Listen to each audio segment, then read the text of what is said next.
There was a commenter, Noah, really good question. How do I get used to working a really big, scary colony? That's a normal reaction. Whenever you get your first really massive colony, you get in there and it feels different than whenever you were working with a nuke, whenever you're working with a 1 deep colony. You get a 2, 3 deep colony that is just booming. You have to get used to it. That's another skill. Larger colonies tend to happen later in the season. It can be closer to a dearth and your bees can be a bit hotter. I've got 3 tips today for how to handle that. The first is actually what I'm wearing. It's better gear. Any new beekeeper, if you are nervous at all around your own hives, you can invest in better protective equipment. So one thing is the suit. In my first year, I just had a jacket.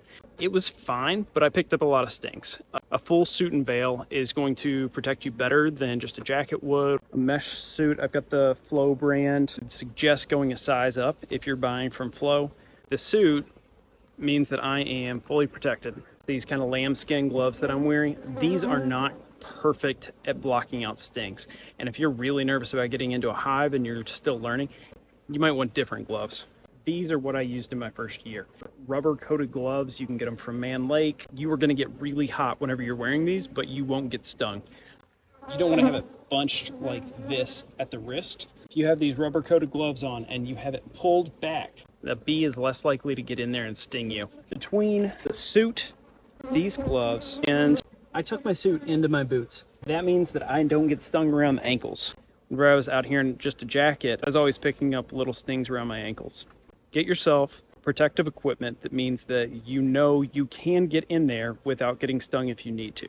I don't think it's great to wear that all the time. I don't think it's great to get used to that. A hive is really hot. Sometimes that's a sign that you're doing something wrong. To take a step back and say, okay, how can I work this hive in a way that doesn't make them quite that mad?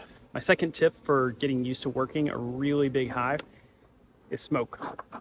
You should be using more of it. New beekeepers, you get a package or a nuke, and you're in the middle of a nectar flow, and so you end up with the most docile, nicest colony that you are going to have all year. Whenever you have that, you get used to not using that much smoke. You shouldn't use smoke if you don't need to. There's no reason to over smoke a hive, but whenever you get used to not using it, you might not think to use it whenever you need to.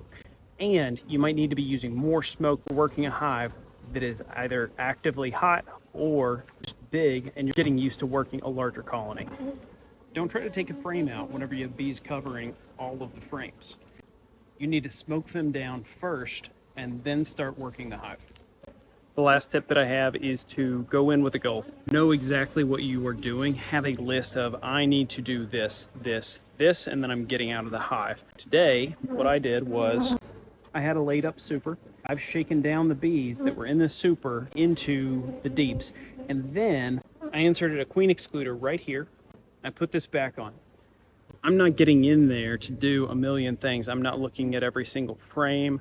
I know that there are eggs in there, so the queen is in there. I've taken a glance through. I didn't see any queen cells. We're not at a time where I would expect them to be doing any swarm prep. I know what I'm doing with this hive. I was taking a look in the super to see if I found the queen, shaking down that super. I'm putting on the queen excluder. I'm getting out of there. That's it. And it's easier if you go in knowing exactly what you're doing. If you don't know what you're doing, it's going to be a worse experience for you. You end up stuck and you're thinking as you're going through it, other than thinking through step by step exactly what your next motion is going to be and what you need to get to and what you should be watching out for. I hope those tips helped. Thanks, Noah, for the question. I thought it was really thoughtful. I appreciate everybody who's watching the videos. I'm really starting to see some of these take off. It's great to know that I'm putting stuff out there and people are enjoying it. Thanks to everybody who's watching, liking, subscribing. Really appreciate you.